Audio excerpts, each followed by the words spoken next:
let's start with the Darfur conflict, because the people who are involved in Sudan right now, when it comes to the two sides of the conflict, neither side is good. They're both morally compromised. One worse than others, but they're both extremely problematic. Why? Because they were both involved in the genocide in Darfur. So this is Omar al-Bashir, who was for 30 years a very brutal dictator of Sudan. And he was ousted in 2019. There was a coup in 2019 that ousted him. And the two groups, or the two individuals that ousted him, are these two: Abdel Fattah al-Burhan and Mohammed Hamdan Dagalo, who is also known as Hamedi. He is the general who is in charge of the RSF, the Rapid Support Forces, and al-Burhan is the Sudanese Armed Forces. These are the two individuals that couped Omar Bashir in 2019. Then in 2021, al-Burhan and Hamedi, they began fighting. They began fighting in Khartoum, in the capital, and it's their power struggle that is causing, for the past 4 years, the humanitarian crisis: 13 million refugees, tens of thousands of deaths, a worsening humanitarian crisis. It is because of the power struggle between these two individuals and the SAF and the RSF.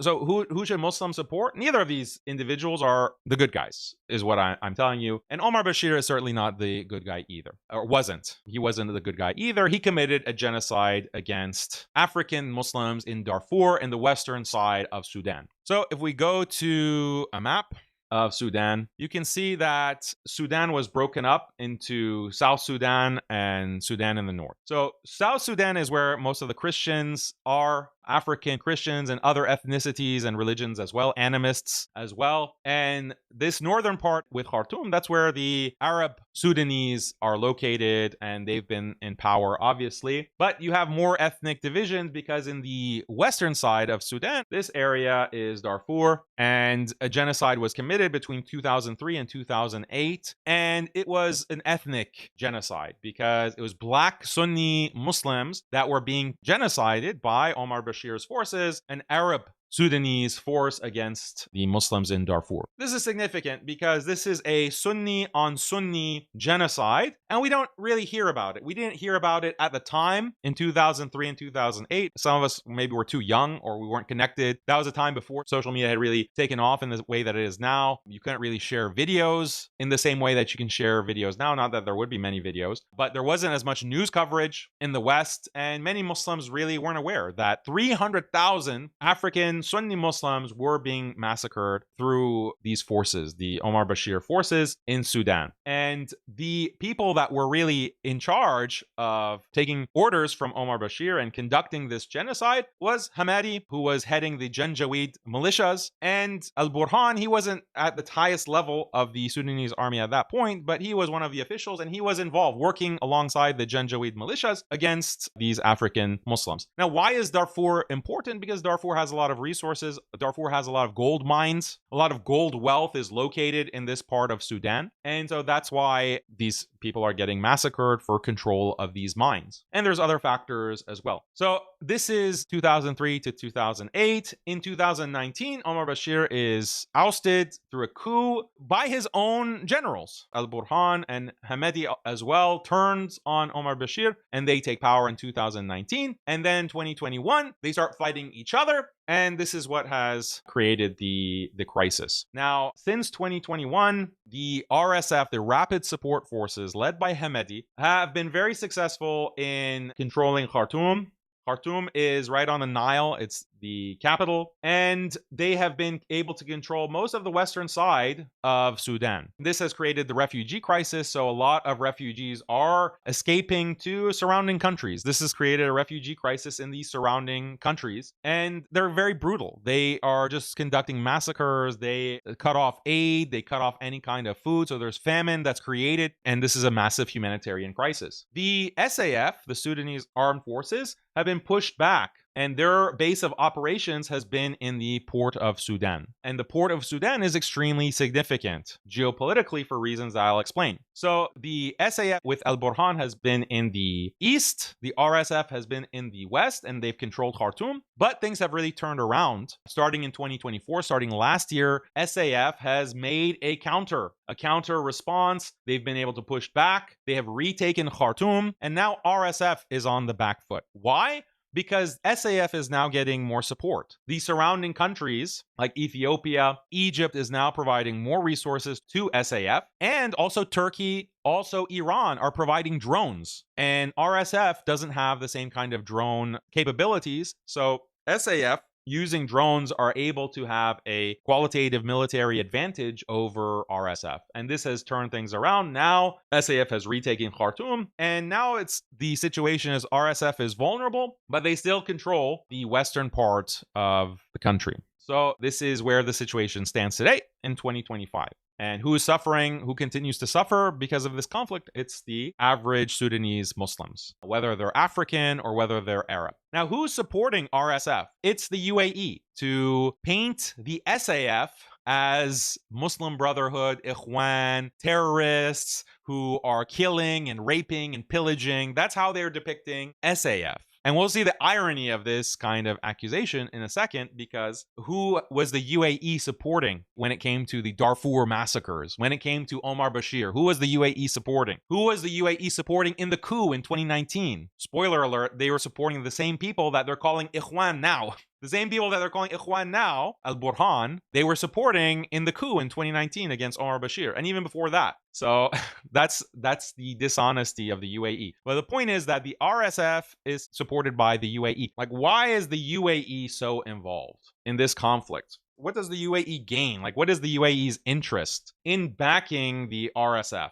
and Hamedi? And it's an interesting history. There are several geopolitical concerns here. The most immediate one is that the RSF is a kind of paramilitary force, and they're extremely brutal, but they're organized and they're very loyal. They have a strong structure. And in 2015, the RSF was primarily constituting the troops that Sudan was sending to Yemen to fight the Houthis. So Saudi and the UAE, there was a coalition against the Houthis in Yemen, and Omar Bashir was sending troops to back the Saudi UAE coalition against the Houthis in Yemen. What was actually taking place on the ground is that the ground forces, when it came to the Saudi UAE coalition, was made of Sudanese fighters from the RSF.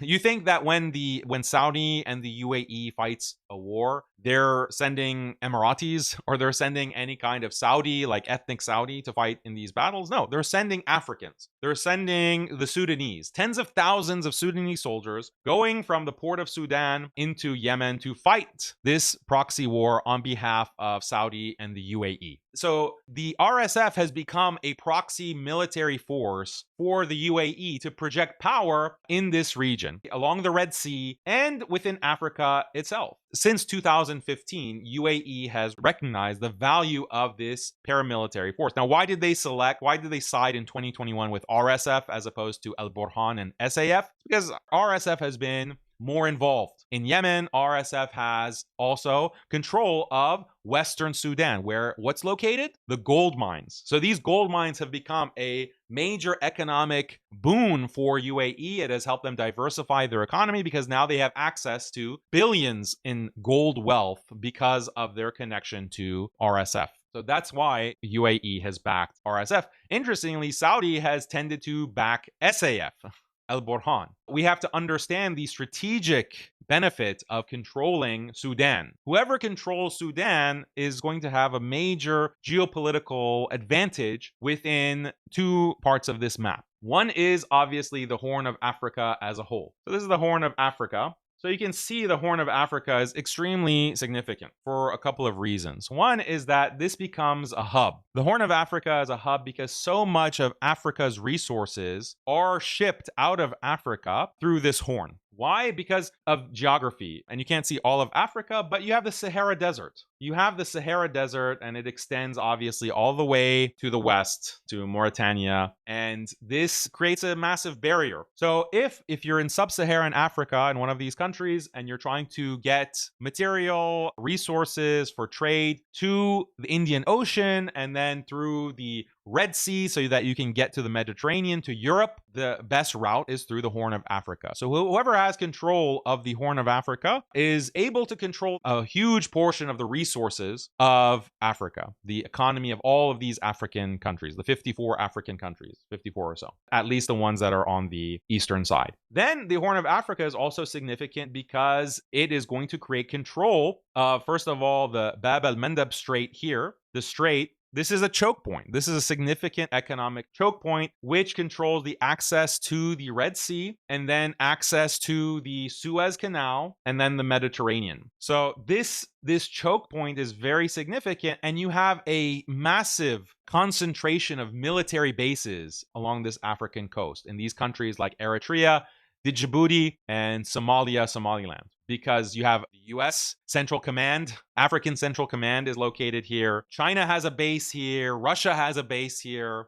So this is because everyone understands the strategic importance. So much of global trade depends on this strait. And whoever controls this is going to control a huge portion of the global economy and the connection between the three continents, Asia, Africa, and Europe. So you can see that this becomes a very important strategic choke point for Israel as well. Israel also has an interest. As you could have predicted, Israel has an entire Red Sea strategy. They have a Red Sea strategy, which, as you can guess, they know the sensitivity of this strait, and they're now suffering because of the Yemeni naval blockade. The Yemenis, the Houthis, have been blockading primarily this area in the Gulf of Aden, this strait, and preventing any kind of Israeli-affiliated ship from being able to get to the Red Sea and then get to Aqaba, which is their southern port in Israel. So they have suffered economically, and this is something that they want to avoid. So this is why Israel and UAE have such a close connection. Part of why they have such a close connection and a shared security concern is they both want to be able to control the Red Sea. They want to be able to control this strait so that they can project power into Yemen. They can control these ports, especially the port of Sudan, which is one of the deep sea ports, one of the major deep sea ports in the Red Sea. And this is their whole Red Sea strategy to maintain economic control and not have it be threatened by a group like the Houthis, for example. So this is part of why Israel is interested in supporting the UAE and their support of RSF. Israel hasn't been very vocal or public about supporting RSF or supporting the UAE's support of RSF. Why? Because Saudi is aligned more with the SAF, Al Burhan, and Egypt is more aligned with SAF. So they don't want to create tensions with Saudi and Egypt. So their support is quiet. And then that's the geopolitical concern. And overall, Sudan is very significant for Israel beyond just the Red Sea, beyond just the port of Sudan, beyond just the Sudanese fighters, the RSF fighters going and fighting the Houthis in Yemen. The other significance of Sudan is that Sudan provides support, potential support to Egypt. So it adds strategic depth to Egypt. And of course, Israel prefers all of its neighbors, all the Arab neighbors, to be as weak as possible. So if you can create conflict between Egypt and Sudan, that's going to ultimately serve the interests of Israel. So RSF, Hamedi, is not aligned with Egypt, with Sisi, and so it's also in their interest to support Hamedi to create a rift between Egypt and Sudan. That is also to Israel's advantage.